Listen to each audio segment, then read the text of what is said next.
Entonces lo que vamos a ver ahora va a ser lo que tienen que aprender en diagramas de flujo.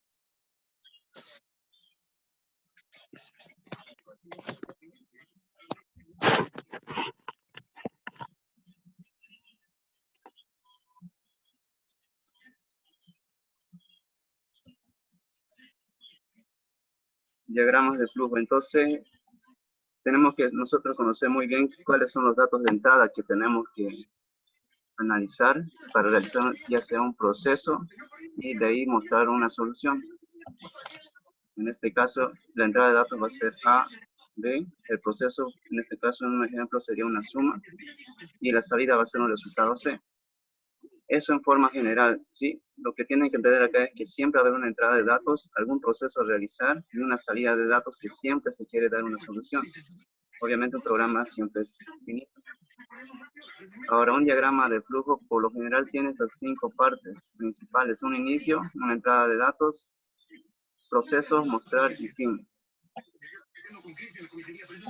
En este ejemplo de la suma que les mencionaba por arriba, la entrada de datos va a ser, en este caso, A y B, ¿cierto? Entonces vamos a tener que leer A y B. El proceso que queremos realizar, como pueden ver, es una suma. Entonces C va a ser igual a A más B. En cada diagrama de flujo, esto es lo que puedes encontrar, ¿sí? La fórmula matemática o cualquier otra fórmula que hace que se realice el proceso. Si tenemos esta fórmula que da el resultado, entonces ya podemos saber nosotros cuáles son los datos de entrada y aquí se puede ver claramente que es A y B y el resultado es C. Entonces el resultado se tiene que mostrar. Fin. Entonces eso es en cuanto a diagramas de flujo de forma general. Ahora lo que tenemos que conocer es que hay operadores aritméticos. Ustedes ya lo conocen. Vamos a realizar operaciones con suma, resta, multiplicación, división, potenciación, módulo. También hay operadores relacionales. Se refiere a mayor, menor, igual, diferente. Y los otros operadores lógicos que serían y, o y no. Eso es lo que tenemos que usar normalmente, ¿sí? Veamos su primer ejemplo. Si tienen alguna duda, van a preguntar, por favor. Vamos a empezar con el primer ejemplo. Como han podido ver, su práctico se divide en varias partes. En la primera parte son algoritmos secuenciales. ¿Qué significa eso? Que solamente se va a realizar un proceso. No hay una estructura repetitiva, como ya deben estar viendo. Entonces, lo que tenemos que hacer siempre es el análisis. ¿Qué nos pide en este caso? ¿Cuál es el área del círculo? La fórmula matemática es esta, que ya la tenemos acá remarcada. Área del círculo. A partir de esta fórmula, como les decía, tenemos que ver cuáles son las variables que son de entrada y cuál es la de salida. En muchos casos también se van a presentar constantes, como en este caso pi. Una vez que tenemos entonces identificados cuáles son las variables de entrada y de salida, ya podemos armar el pequeño diagrama de flujo. Dato de entrada va a ser el radio R. El resultado va a mostrar esa área del círculo, que lo vamos a nombrar como AC. En diagramas de flujo, para no escribir mucho, se lo abrevia, ¿sí? O se le da alguna variable que va a representar a ese significado, en nuestro caso radios. Para nosotros, ¿qué área del círculo hace? Ustedes pueden poner si quieren otra letra. Eso depende de cada uno. Pero en el análisis es donde tienen que ir a nombrar todo eso. Entonces, en el diagrama de flujo tenemos que hacer inicio, leer el dato de entrada de AR, entonces colocamos la fórmula que nos ayuda a dar el proceso para encontrar el área del círculo de pi por radio cuadrado y mostrar área del círculo. Y así, ese es el diagrama más simple como habíamos visto. ¿Tienen alguna duda hasta acá? La contaminación y la grasa están a nuestro alrededor. El carbón es uno de los elementos. Yo tengo una pregunta. Sí. Pi no puede ser dato de entrada, o sea, no podría ser. En este caso es una constante. Lo podemos anotar como pi cuando programen ya en la computadora. Pi es una constante que la computadora ya la tiene ahí lista para codificar. Entonces no hace falta. O directamente lo colocan 3,14, que sería lo más próximo. Eso. Pero pi es una constante en este caso. O sea, la constante no está como dato de entrada. La constante no es un dato de entrada, solamente aparece en el proceso para poder realizar el cálculo para encontrar el resultado final. ¿Otra pregunta? Desactiven por favor el audio. En el análisis viene, hay datos de entrada, procedimiento y datos de salida, ¿no? ¿Perdón? En el análisis viene, Perdón otra vez, por favor. No pagan su audio. Ya los corté a toditos, ahora sí. en el análisis ¿Sí? viene datos de entrada, procedimiento y datos de salida, ¿no? Sí, en el análisis hacemos un pantallazo de todo lo que vamos a hacer. Para eso necesitamos identificar primero la ecuación que nos va a dar el resultado. Obviamente tenemos que leer la pregunta, ¿qué nos pide? Área de círculo. Siempre tienen que concentrarse en lo que les pide. ¿Qué nos pide? Área de círculo. Entonces ustedes se preguntan, ¿cuál es la fórmula del área de círculo? Matemáticamente es esto. Entonces ya tenemos ahí cómo encontrar la solución. Ahora tienen que fijarse acá, ¿de qué depende ese resultado área de círculo? En este caso depende de R. Pi es una constante, entonces no lo vamos a tomar como una variable de entrada, solamente a R en este caso. Esto es una potencia y esto es al cuadrado, entonces el dato de entrada solamente es R. Por eso si colocamos solamente leer R. Ya en el proceso se coloca la ecuación que les da la solución para ese problema. Entonces vamos a tener área de círculo es igual a pi por radio al cuadrado. Y en mostrar simplemente se muestra el resultado que hemos obtenido. Tienen que seguir siempre esos pasos. Bien, vamos a pasar entonces al segundo. Lo que es la prueba de escritorio. Tienen que hacer su prueba de escritorio para verificar que el diagrama de flujo está bien. Entonces, ¿qué se hace en la prueba de escritorio?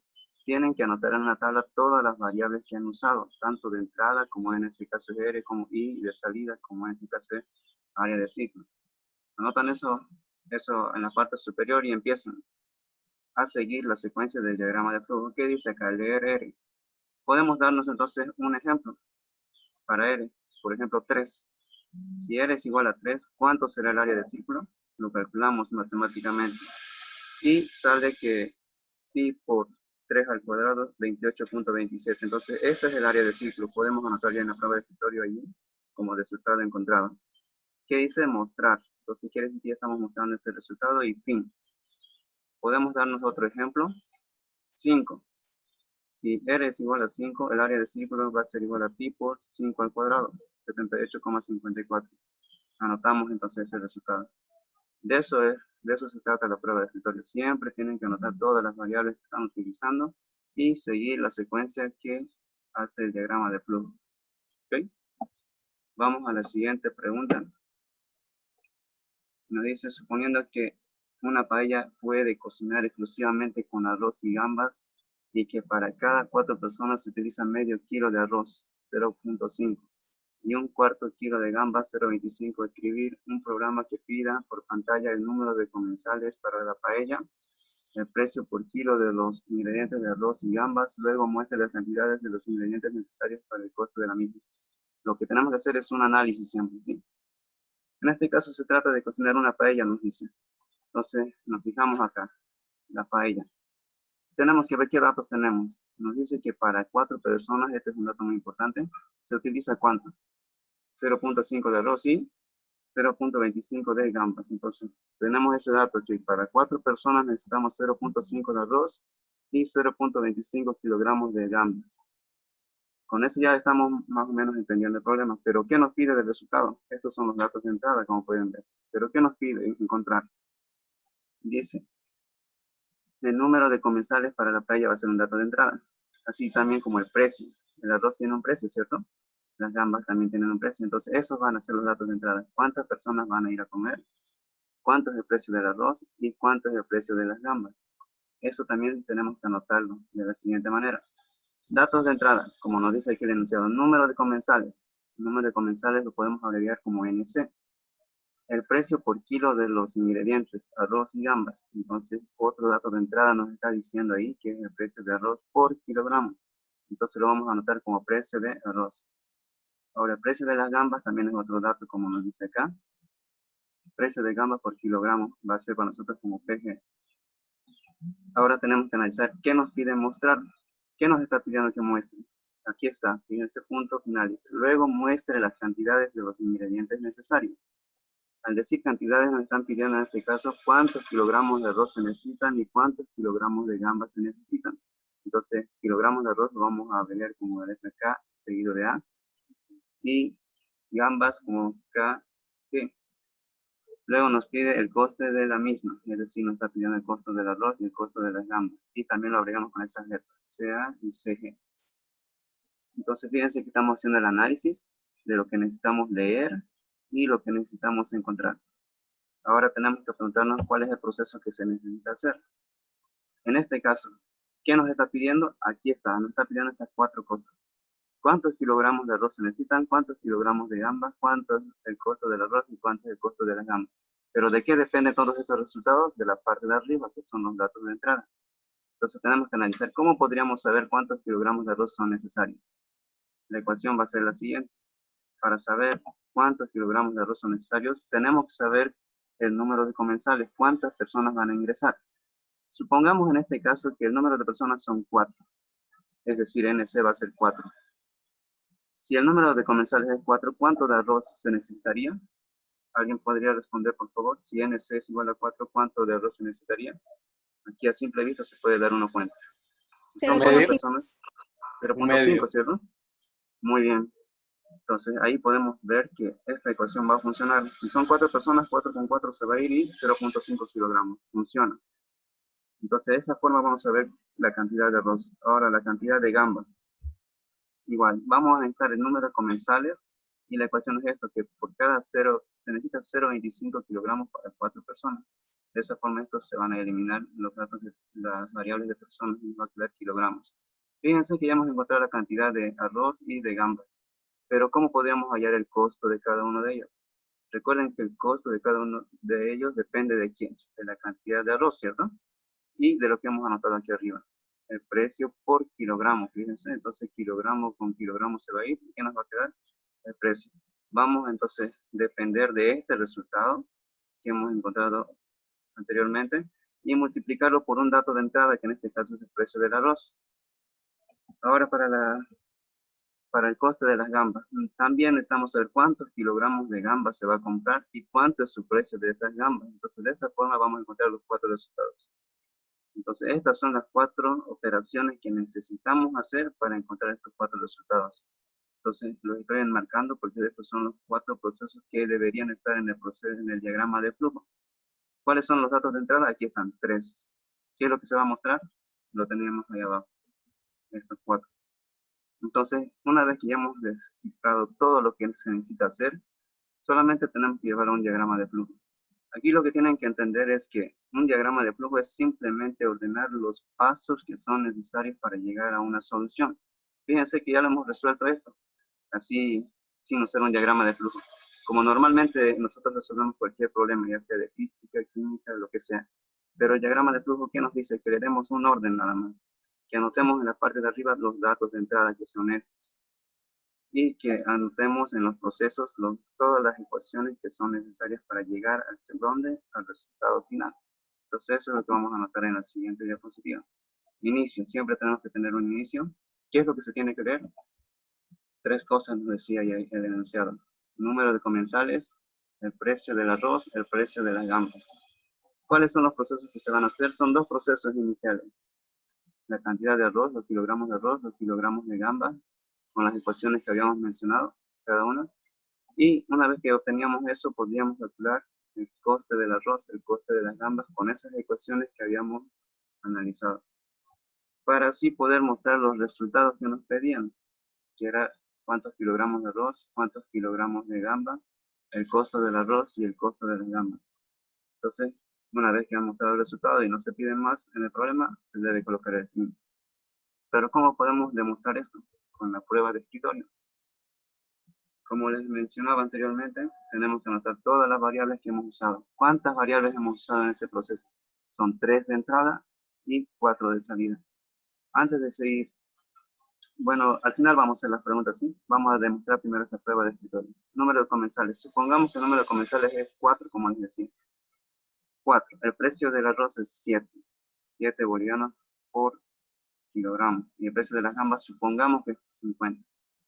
Vamos a hacer el primer proceso. Fíjense, estamos haciendo esta parte del diagrama de flujo. Leer. ¿Qué vamos a leer? Número de comensales, precio del arroz, precio de las gambas. Estas dos operaciones primero vamos a hacer. Los kilogramos de arroz. Dato de entrada 4, entonces anotamos 4 personas. ¿Qué dice la ecuación? 0.5 sobre 4. 4 con 4 se elimina, personas con personas se van y nos queda 0.5 kilogramos. Los kilogramos de gamba son números comensales 4 por 0.25 entre 4. Lo dividimos y tenemos 0.25 kilogramos. Estos resultados son lógicos, ¿cierto? Porque ahí nos decía el enunciado que para 4 personas iba a necesitarse exactamente esa cantidad. Lo que nos queda ahora es simplemente anotar en el siguiente proceso. Nos fijamos, precio del arroz es 7, colocamos ahí precio del arroz por la cantidad, dice aquí la cantidad es 0.5. ¿Cuánto nos va a salir el precio del arroz? El coste del arroz 3,5 bolivianos. El coste de las gambas, necesitamos del precio de las gambas que están acá por la cantidad de gambas, en este caso 0.25 kilogramos, nos sale 12.5 bolivianos. Entonces todos esos resultados tenemos que anotarlos una vez que hemos terminado de hacer los primeros datos. Los resultados los anotamos ahí en la prueba de escritorio y podríamos hacerlo para otros datos. Fíjense, número comensal es 8, el precio del arroz en este caso puede variar a 9 y precio de gambas 60. Hacemos el primer cálculo con 8 personas. ¿Cuántos kilogramos de arroz se va a necesitar? Fíjense que si para 4 era 0.5, por lógica para 8 va a ser 1 kilogramo, ¿cierto? Ahora para las gambas, si para 4 personas era 0.25, para 8 van a ser 0.5. Pero aquí hemos cambiado el precio, entonces no nos va a salir algo aproximado de estos resultados, ¿sí? Los precios le hemos puesto a 9 y a 60. Realizamos esos cálculos, tenemos 9 bolivianos y 30 bolivianos. Lo último que tenemos que hacer es anotar en la parte superior, en la prueba de escritorio. ¿Hasta aquí alguna pregunta en este problema? Entendido. Eddie, Sí. digamos, vos tenés 2 cuadrados, ¿no? O sea, tenés 2 procesos. ¿Puede entrar en un solo proceso las 4 cosas? Todos los procesos pueden estar en un solo rectángulo. Eso es muy buena pregunta, ¿sí? Todos los procesos se anotan en el rectángulo, ¿cierto? Lo pueden anotar todos juntos, ¿sí? En un solo rectángulo. O pueden anotarlo cada uno en su propio rectángulo. Yo en este caso le hice 2, porque necesitamos saber estos 2 resultados para hacer estos otros próximos 2. Pero lo puedes anotar todo en uno solo. No hay problema. Porque son procesos, Bueno. ¿cierto? Pero no pueden Sí. mezclarlo lo de leer con el proceso. Ahí sí está mal. Porque fíjense, para leer tenemos una figura. Muy bien, otra pregunta. ¿No hay más? Vamos a ver No, entonces aclarado. la siguiente pregunta.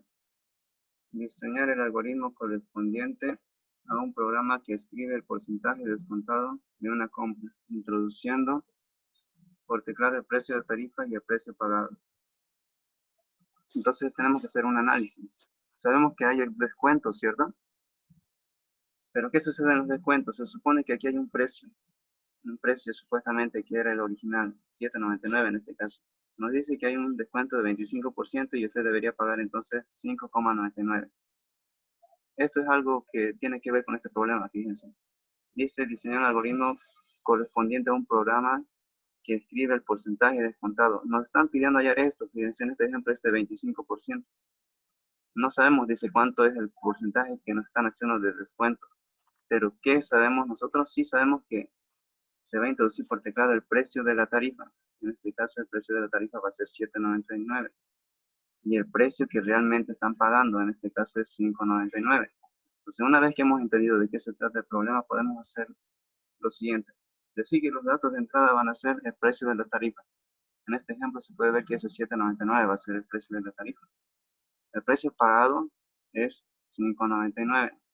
¿Qué es lo que nos está pidiendo? Hallar ese porcentaje de descuento, ¿cierto? De eso se trata el problema hoy.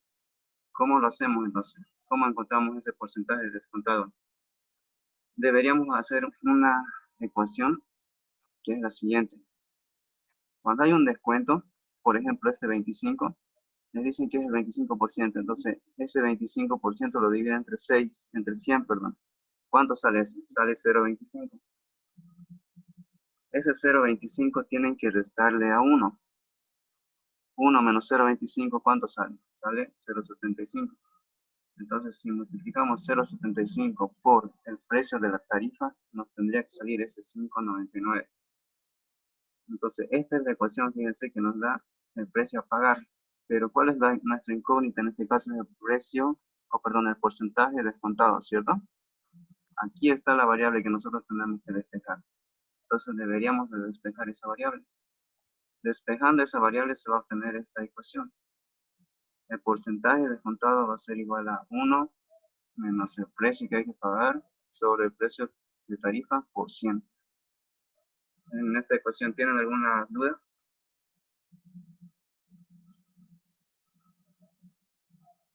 ¿Alguien? No. Bien, entonces vamos a continuar. Y como les decía, una vez que hemos encontrado los datos de entrada, los datos que se van a mostrar y la ecuación, lo estoy remarcando ya porque esta es la ecuación que nos da la solución, solo queda hacer el diagrama de flujo donde vamos a poner el inicio. ¿Qué vamos a leer? Vamos a leer, aquí, perdón, falta el precio de tarifa, hay que corregir esta parte, y el precio pagado. Y aquí en la ecuación, esta que habíamos planteado, lo que hemos despejado, ese es el proceso. ¿Qué vamos a realizar? Esta ecuación la resolvemos y encontramos el resultado que es el porcentaje descontado. Y fin. Eddie, ¿Sí?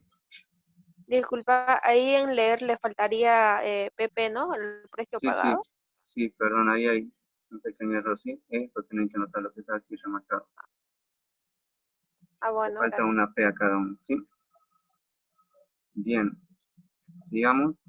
La prueba de escritorio. ¿Qué les decía en la prueba de escritorio? Que tienen que anotar todas las variables que están usando. Son 2 de entrada y una de salida. Entonces las anotamos. Entonces tenemos que el precio de tarifa, vamos a hacer con este ejemplo, fíjense que está acá. Precio de tarifa en esta foto, ¿cuánto es? 7.99. Y el precio que se va a pagar es 5.99. Nos pide hallar el porcentaje descontado. Obviamente aquí ya nos dice que es 25, pero vamos a nosotros a hacer funcionar esta ecuación que hemos planteado.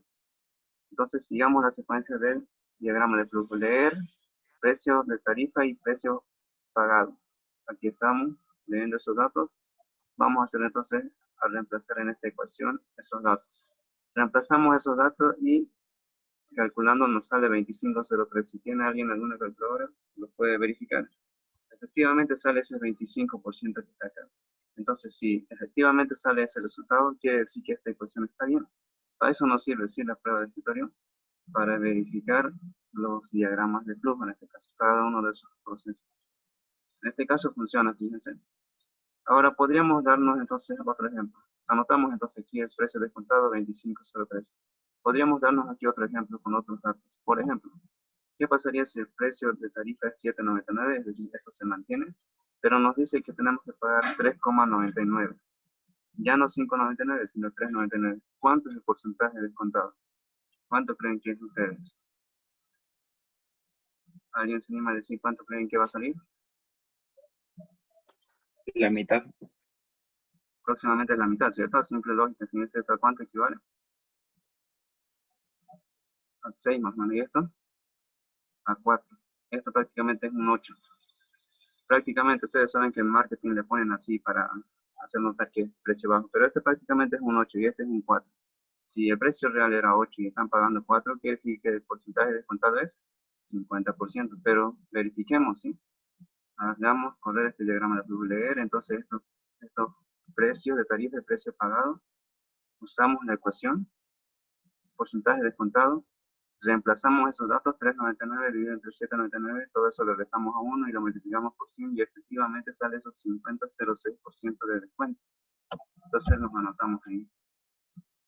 ¿Hasta aquí alguna duda?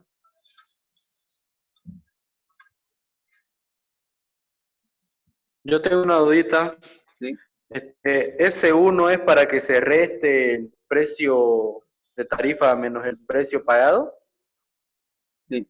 Fíjese usted que si dividimos esta cantidad, 5.99 entre 7.99, nos va a dar un número muy pequeño. A eso hay que restarle Sí. este 1 y multiplicarle por 100 para que nos dé este resultado.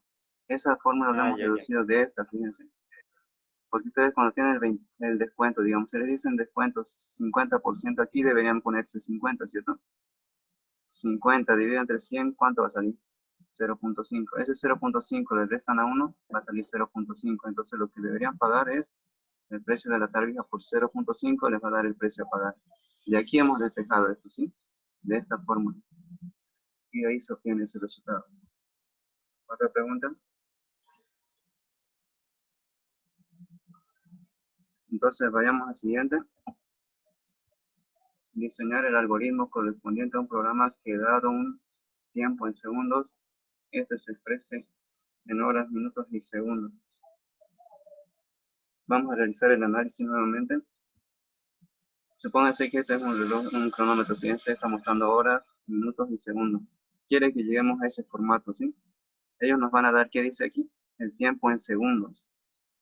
Nos va a dar todo el tiempo en segundos, pero no quieren ellos que le expresemos a cuántas horas, minutos, segundos equivalen, es decir, a este formato. Entonces, en los datos de entrada, ¿qué va a ser? S, en los segundos que van a ingresar. Ahí nos van a decir cuántos segundos son. ¿Qué tenemos que mostrar? Tenemos que mostrar un equivalente de esos segundos a cuántas horas, minutos, segundos equivalen.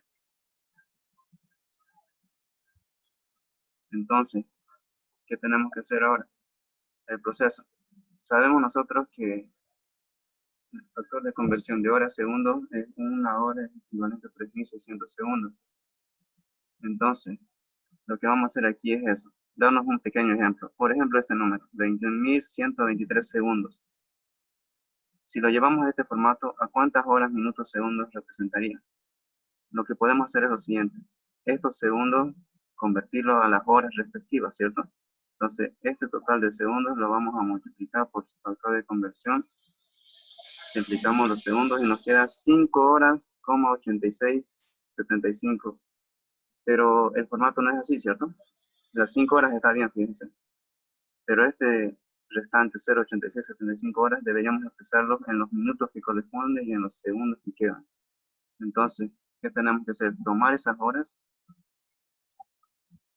y convertirlas otra vez. Aquí veamos este ejemplo. Estamos dividiendo entonces. El total de segundos, 21.123, lo vamos a dividir entre 3.600 segundos, como habíamos mencionado en esta parte. Al dividir estos números, ¿qué es lo que se obtiene? Si alguien divide, tiene su calculadora ahí, por favor, sale este resultado.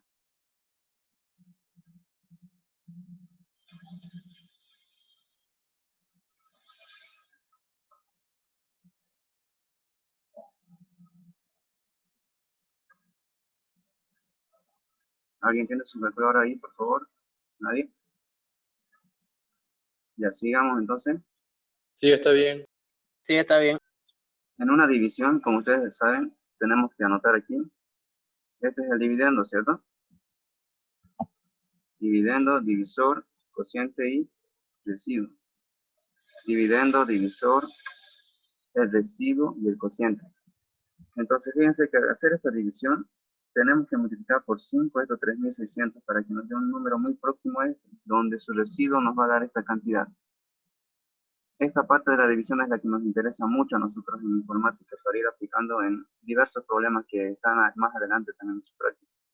Fíjense que al hacer esta división obtenemos un dato muy importante que es este de acá, 3.123 y este 5. Este 5 para nosotros es las horas que estamos buscando, como habíamos encontrado en esta ecuación, fíjense. Y este es el tiempo de segundos que nos restan para convertir a minutos segundos.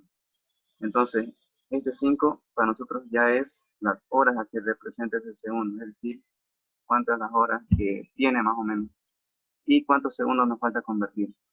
Lo que vamos a hacer ahora es cómo obtener esos resultados. ¿Cómo podríamos obtener el residuo? Utilizando la herramienta mod. ¿Y cómo podríamos obtener ese cociente, que en este caso es 5? Utilizando la herramienta div. ¿Ya han visto esta parte en su avance? Mod y div. Mod, sí. Div todavía. Ya. Entonces vamos a ver lo que es mod y div. Lo que tienen que entender acá es que con mod vamos a obtener esto, ¿sí? El residuo de quién? De hacer una división. Este va a ser el dividendo y este va a ser el divisor en este caso. Con mod vamos a encontrar este residuo. Y si queremos el cociente, lo vamos a hacer con div. Entonces, ¿Cómo utilizamos el mod? Nosotros queremos obtener este residuo, como les decía. El residuo va a ser igual al dividendo. Tienen que anotar este número de acá, el dividendo. O en este caso van a ser variables. Seguido de la palabra mod. Y seguido del divisor. En este caso es un número, 3600. El dividendo para nosotros va a ser la variable S, como pueden ver acá. El divisor sí va a ser un número entero, que es 3600, que es el factor de conversión ahora. Y si queremos saber el div, es decir, queremos saber este cociente, que es el 5, ese 5 lo vamos a obtener haciendo la operación dividendo, que en este caso va a ser S, la variable S, que es equivalente a 21.123, seguido de la palabra div, y seguido del divisor, que en este caso es 3600. De esa forma van a poder obtener entonces acá ustedes el residuo 3123 y acá es 5. ¿Se entendió? Sí. ¿Alguna pregunta? ¿Nadie? Hola. ¿Sí? Sigamos entonces. Ahí está la división que habíamos realizado. Ahora aquí lo que nos interesa de esta parte es lo siguiente. Que este residuo para nosotros son los segundos que podríamos nosotros convertir a minutos y segundos. Y este cociente son las horas que representa esa cantidad de segundos. ¿Qué nos falta saber a nosotros con estos minutos? Nos falta saber esto acá, los minutos con estos segundos. Entonces vamos a plantear la ecuación. Vamos a decir que las horas, es decir, este 5, es igual a ¿quién? A S, 21.123, div, 3.600. Aquí con esta ecuación lo que estoy haciendo es utilizar esta de acá del cociente que les decía. Dividendo, div, divisor. Reemplazando con esta variable y con este número. Y para los segundos, que sería este de acá, del residuo, el residuo para nosotros es 3123, lo vamos a guardar, sigue con la variable S. Aquí es igual al S anterior, es decir, este 21.123. ¿Qué le vamos a aplicar? Mod. ¿Por cuánto? Por 3600, que es el divisor. Entonces, H y S ya están guardando resultados. En este caso, H va a ser 5 y S va a ser 3123. Tenemos esa cantidad de segundos restantes, pero queremos saber cuántos minutos existen en esos segundos restantes.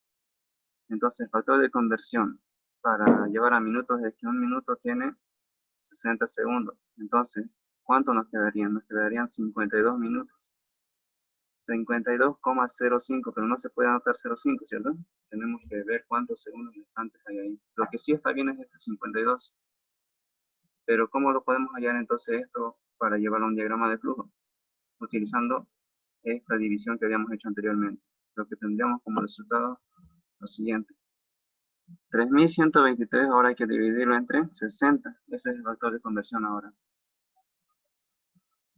Entonces, ¿qué vamos a obtener? Vamos a tener que hay 52 minutos. Si multiplican 52 por 60 nos va a dar un número próximo a este que va a salir 3120. Donde su residuo entonces de restar 60 por 52 a 3123 va a quedar 3.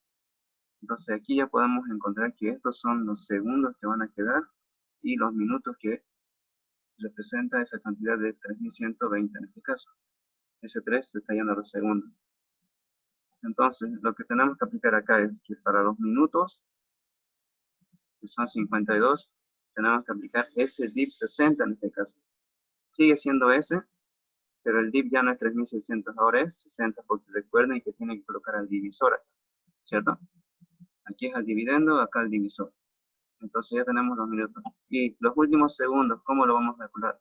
Con esa variable S, que en este caso ahora es 3123, mod 60.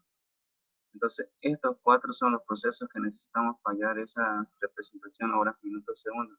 Aquí está la primera ecuación, la segunda, la tercera y la cuarta. Esas 4 tenemos que acomodarlos en un diagrama de flujo. Veamos entonces cómo va a quedar. Inicio. ¿Qué tenemos que leer? Tenemos que leer esos segundos. Y vamos a hacer el primer proceso. H es igual a S div 3600, S es igual a S mod 3600. Y posteriormente hacemos las dos otras ecuaciones, que minutos es igual a S div 60, S es igual a S div, S mod 60, perdón. ¿Y qué vamos a mostrar? Las horas, minutos, segundos, que representa esa cantidad de segundos total. Y fin. Entonces ahora tenemos que hacer la prueba de escritorio. Nos habíamos dado un ejemplo, 21.123 segundos. Realizamos esa operación. Entonces 21.123 entre 3.600. Estamos por acá, fíjense. Leer ese, ya hemos puesto la cantidad, 21.123. 21.123 dividido entre 3.600. Eso es lo que nos quiere hacer aquí, fíjense. S div 3.600. Tomen esa variable S y divídanlo entre 3.600. Pero al aplicar la palabra div, ¿qué vamos a obtener? ¿Qué se obtiene con div? ¿Alguien?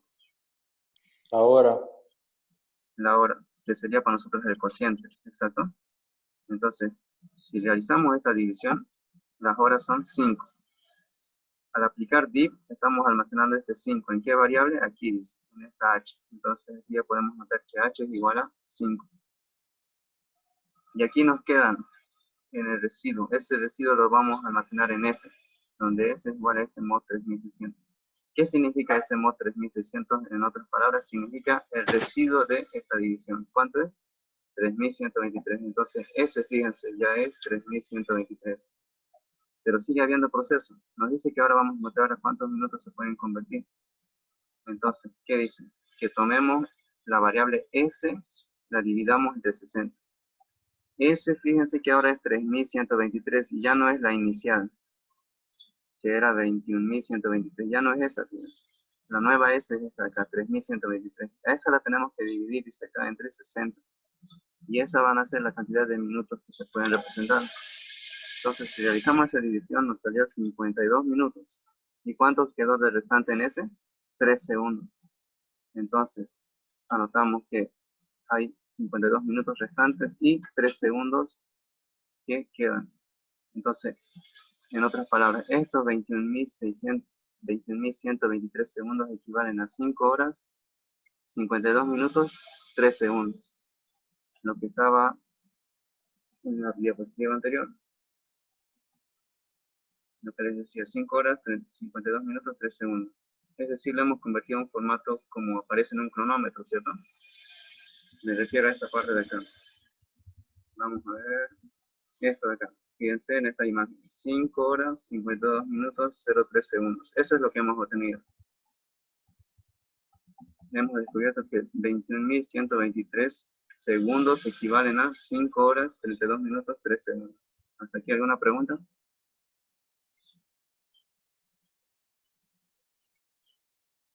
No, Bien, entonces vamos a ir a la siguiente.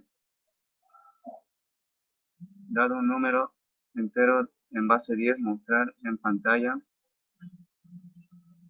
indicando si su último dígito es par o impar. Vamos a realizar un análisis. Entonces, el número de entrada va a ser la variable n, que está en base 10. ¿Qué nos pide? Mostrar el último dígito. Pero el último dígito nos pide mostrar si es par o impar. Es decir, debemos analizar ese dígito. Para eso tenemos que hacer el siguiente proceso. Supongamos que n es 47.863. Si n es 47.863, el último dígito en este caso va a ser 3. Si dividimos 47.863 entre 10, ¿cuánto nos sale?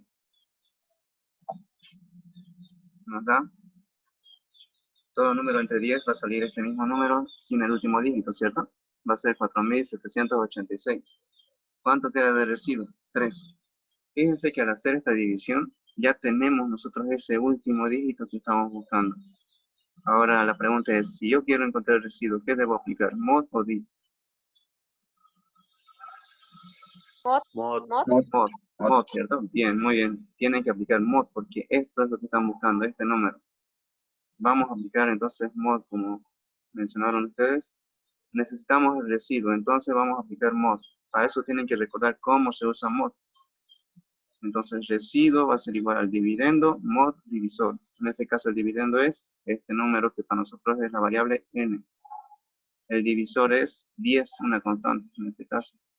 Entonces va a ser, el último dígito es igual a n mod 10. Esa es la operación que nosotros tenemos que hacer. Por eso lo estamos remarcando acá en el rectángulo. La vamos a entonces analizar el último dígito. Recuerden que tenemos que ver si ese último dígito es par o impar. Ya hemos encontrado el último dígito, en este caso es 3, pero ¿cómo podemos saber si es par o impar? Para eso vamos a ver estos ejemplos, fíjense. 3 y 5. Estos son números impares, ¿cierto? ¿Qué sucede si los dividimos entre 2? En el primer caso nos sale que 3 dividido entre 2 es igual a, perdón, nos da de cociente 1. 1 por 2 es 2. 3 menos 2 nos queda 1. En el siguiente caso, 5 dividido entre 2 es igual a 2, porque 2 por 2 nos da 4. Entonces 5 menos 4 nos queda 1.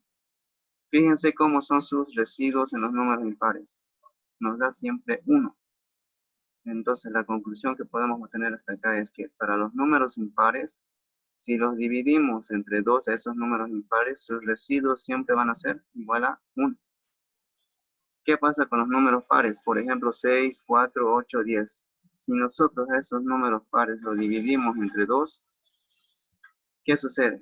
Que sus residuos siempre nos dan ceros, porque son números pares, ¿cierto? ¿Hasta ahí alguna duda? No. Eddie, disculpa, en el procedimiento, este 47.863, vos lo inventaste, ¿no ves? Exacto. Nos estamos dando Ahí un está. ejemplo. Hay que partir siempre de un ejemplo a veces para poder dar solución. Ya, Ya, entonces, gracias. hasta aquí, ¿qué hemos hecho? Hemos encontrado el número 3, que es el último dígito. Y con esto vamos a poder analizar si es par o impar, ¿sí? Vamos a verificar, 3 es un número impar, sí. ¿Cómo va a salir su residuo? Es 1 para los impares y para los pares es 0. Entonces aquí es donde tenemos que usar otro tipo de operadores, donde tendríamos que hacer alguna pregunta. ¿Cuál sería esa pregunta que deberíamos hacer? Lo siguiente. Vamos a aplicar último dígito mod 2. ¿Es igual a 1? Esa va a ser la condición para los números impares. Si queremos saber un número par, sería último dígito mod 2 es igual a 0. Vamos a comparar esos resultados. Vamos a preguntar si esto es igual a 0. Aquí esta ecuación, esta primera parte, recuerden que último dígito mod 2, aquí es igual al residuo, les decía. El residuo en estas dos operaciones, ¿cuánto es? 1. Lo que estaríamos preguntando acá es si 1 es igual a 1, en este primer caso. En este segundo caso, último dígito mod 2, aquí es igual el último dígito mod 2, es igual al residuo. En este caso, los residuos, ¿cuántos son? Son 0 en ambos casos. Entonces, lo que estaría preguntando acá es si 0 es igual a 0. ¿Se entendió esa parte? Sí. Bien, entonces aquí no es un proceso que tenemos que hacer, no es igual a este, ¿cierto? Lo que tenemos que hacer es una pregunta, porque tenemos que comparar ese residuo si es igual a 1 o si ese residuo es igual a 0. Entonces en este caso podríamos usar este de acá para saber si es par. Entonces vamos a preguntar último dígito mod 2 es igual a 0. Cuando hacemos una pregunta se utiliza esta figura geométrica, ¿cierto? Sí. ¿Cómo se llama? Rombo. Condicional, ¿cierto? Un rombo para condicionales, donde Condicional. hacemos una pregunta y hay dos opciones, que sea sí o no, o en este caso verdad o falso. Entonces, fijémonos en este ejemplo que tenemos de acá. El último dígito es 3. 3, su residuo, ¿cuánto es? Es 1. Lo que está preguntando entonces acá es si 1 es igual a 0, en otras palabras. 1 es igual a 0, Falso. falso, entonces se va a ir por este lado. Si es falso, ¿qué deberíamos mostrarnos? Pide la orden. Verificar si es par o impar. Aquí nos dijo falso, entonces significa que el número es impar. Aquí deberíamos colocar entonces un mensaje que diga si el número es par, o en este caso de falso si el número es impar. ¿Hasta ahí se entendió? La condicional, ¿cómo funciona? Sí. Sí. Sí. Entonces vamos a llevarlo al diagrama de flujo. Este es el primer proceso que tenemos que hacer y esta es la estructura condicional que necesitamos para dar un resultado, en este caso escrito, número par o número impar. Entonces entramos al diagrama de flujo, vamos a volver a inicio. ¿Qué sigue? Leer datos, en este caso tenemos que leer un número. Vamos a hallar su último dígito con esa ecuación utilizando mod.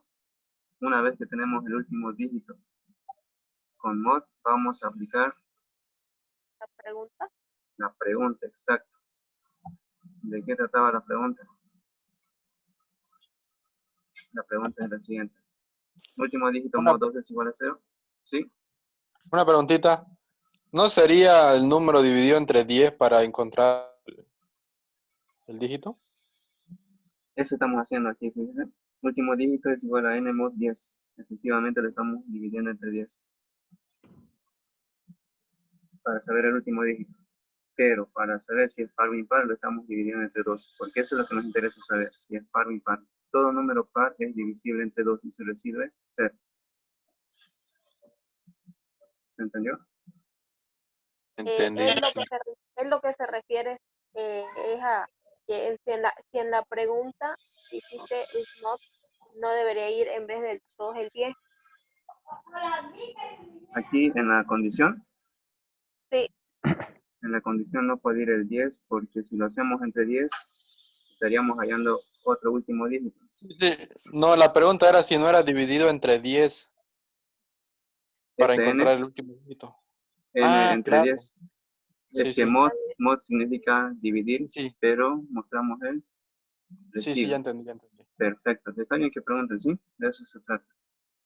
Ya, entonces esa era la estructura condicional que necesitábamos para poder saber si es par en el caso de verdad y par en el caso de falso. Nos pide hacer algo más, nada más, ¿cierto? Entonces estamos mostrando, fíjense, para verdad o falso. Y ahí termina el diagrama de flujo. Así de simple. Podemos hacer entonces la prueba de escritorio. Las variables que estamos usando son n, último dígito y lo que se va a mostrar. Entonces podríamos introducir un número, el que habíamos usado en el análisis, 47.863. ¿Cuál es su último dígito a simple vista de ese número? 3, ¿cierto? 3. ¿Cómo lo obtenemos eso? Aquí el diagrama de flujo dice con esta operación. Esta operación aquí equivale a dividir n entre 10. ¿Qué vamos a sacar de ese n entre 10?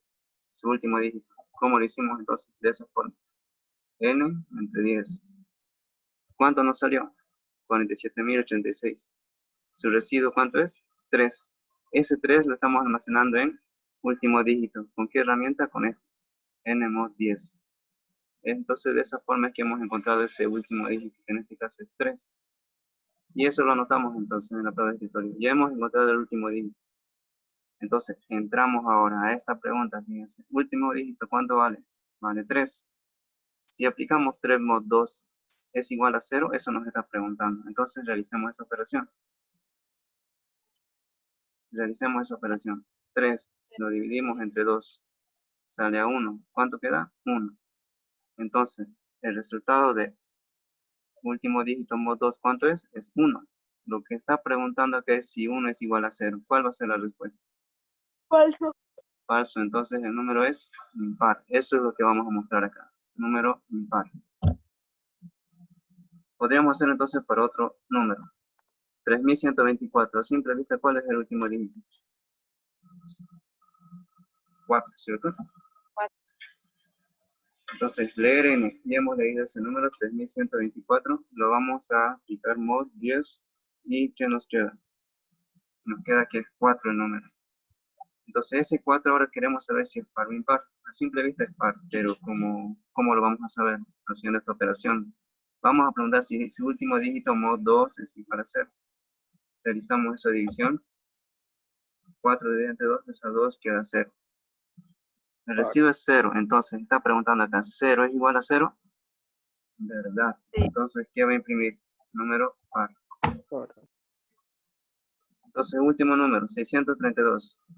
Lo dividimos entre 10, se obtiene 2, anotamos ese 2, verificamos si ese número es par o impar, nos sale que es 0. ¿0 igual a 0? Sí, entonces, par. Y así es como se puede obtener si un número es par o impar. ¿Una pregunta hasta ahí? Ninguna. Vayamos entonces al ejercicio 6. Realizar algoritmo de 3 números por teclado y los ordena de forma ascendente. Entonces tenemos como dato de entrada 3 números, dice. Número 1, número 2, número 3. Lo vamos a guardar en las variables A, B y C. Puede ser cualquier otra variable, ¿cierto? Depende de ustedes. En este caso vamos a usar es A, B y C. ¿Qué tenemos que hacer? Mostrar resultados. Por ejemplo, nos vamos a dar que A es igual a 2, B es igual a 7, C igual a 9. Entonces, si esos son los números de forma ascendente, ¿cómo deberíamos ordenarlos? Deberíamos ordenarlos 2, 7 y 9, ¿cierto? De forma ascendente. Es decir, el resultado que debería mostrar sería A, B y C, porque eso es de forma ascendente. Es decir, ya estaba en forma ascendente. Entonces, ¿cómo podríamos hacer un análisis para este problema?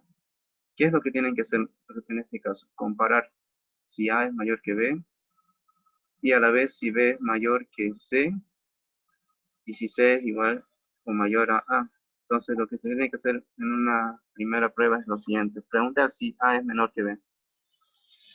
Si A es menor que B, entonces A tendría que ir como primer número y luego tendría que venir B. Pero también hay otra variable, C en este caso. Deberíamos preguntar si B es menor a C. Fíjense este ejemplo de acá. A vale 2. 2 es menor a 7, ¿verdad? Entonces, 7, pregunta acá, ¿es menor que 9? ¿Verdad? Hasta ahí nos salió que A es menor que B, B menor que C. Entonces, ¿qué es lo que se va a mostrar? Se tiene que mostrar de esta forma ordenada, A, B y C. A, B y C. Pero, ¿qué pasaría si estos números no estuvieran de esa forma? Es decir, si cambiamos el orden de esos números o damos cualquier otro número. El diagrama de flujo debería ser capaz de mostrar de forma ascendente esos tres números. Entonces, ya haciendo un análisis más profundo, lo vamos a hacer directamente en el diagrama de flujo. Tenemos que colocar un inicio. Tenemos que leer esos tres números, A, B y C. Y ahora aquí es la primera pregunta. ¿A mayor que B? Eso es lo que vamos a preguntar. ¿Verdad? Nos dice. Entonces nos vamos para el lado de verdad. ¿Qué sucede si es verdad? Vamos a preguntar si B es menor que C. Si B es menor que C, significa que A es menor que B y B es menor que C. Entonces, ¿qué se va a imprimir? Se va a imprimir A, B, C. Pero, ¿qué pasaría si en este caso fuera falso? Aquí en la primera condición. Deberíamos preguntar si la letra A es menor que C. Si en el caso que fuera A menor que C, entonces, para el lado de verdad deberíamos mostrar lo siguiente, en ese orden, A, C y B. Porque fíjense, está cumpliendo esta condición, que A es menor que B. Pero B es menor que C, en este caso no. Quiere decir que B es mayor a C. Pero ¿qué estamos preguntando acá ahora? Estamos preguntando si A es menor a C. Entonces debemos mostrar A, C, B. Y en el caso de que fuera falso, entonces quiere decir que C es mucho mayor a A y a B.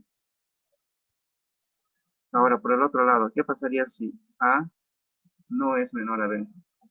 También deberíamos preguntar lo siguiente. B menor a C. Entonces, mostraríamos por el lado del falso C, D, A. Por el lado de verdad, deberíamos hacer nuevamente esta pregunta. A menor que C. Si dice falso, entonces vamos a mostrar B, C, A. Si dice verdad, entonces vamos a mostrar B, A, C. Y de esa forma se completa el diagrama de flujo. Aquí tienen que tener mucho cuidado al cerrar las condiciones. Siempre se van cerrando la última condición que han abierto. En este caso, por este lado de verdad, la última condición que hemos abierto es esta de acá. A menor que C. Entonces, esta es la primera que se tiene que cerrar y luego recién la unen con la otra condición para cerrarla. También por este lado, cerramos esta parte primero, luego cerramos la condición B menor que C y al final cerramos la condición esta de A menos B. Y ahí quedaría ese diagrama de flujo. Pero tenemos que demostrarlo. Entonces, la prueba de escritorio. Nos habíamos dado como ejemplo estos tres primeros números, 2, 7 y 9, ¿cierto? Sigamos entonces el diagrama de flujo. Nos pregunta, A es menor que B, 2 es menor que 7, ¿verdad? Se va a ir por este camino. Pregunta, B es menor que C, ¿verdad? Entonces, ¿qué es lo que va a mostrar? A, B, C. Si nosotros anotamos en esa forma A, B, C, sería A, B, C, es decir, 2, 7 y 9. ¿Está de forma ascendente este número? Sí. Sí, ¿cierto? Entonces está funcionando. Para esta primera ramificación está funcionando. Veamos otro ejemplo. Si A en este caso es 5, B es en este caso 4 y C es 8, la forma ascendente a simple vista, ¿cómo sería? 4, 5 Descendente y y 8. ascendente. Ya sé. Ascendente, 4, 5, 8, ¿cierto? Muy bien. Tendríamos que demostrar que este diagrama funciona. Empecemos con la primera condición. A es menor que B. 5 menor que 4. Falso. Oh, falso. 5 menor que 4. Falso. Se va a venir para el lado de falso. Va a preguntar, B es menor que C. 4 menor que 8. Verdad. Viene por este lado, verdad. Ahora pregunta, A es menor que C. A en este caso es 5 y C vale 8. 5 es menor que 8.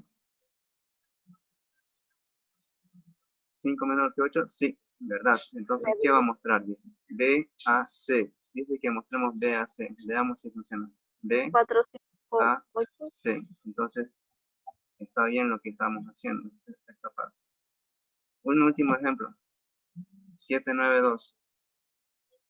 Si lo ordenamos de forma ascendente, estos números a simple vista, ¿cuál va a ser el resultado?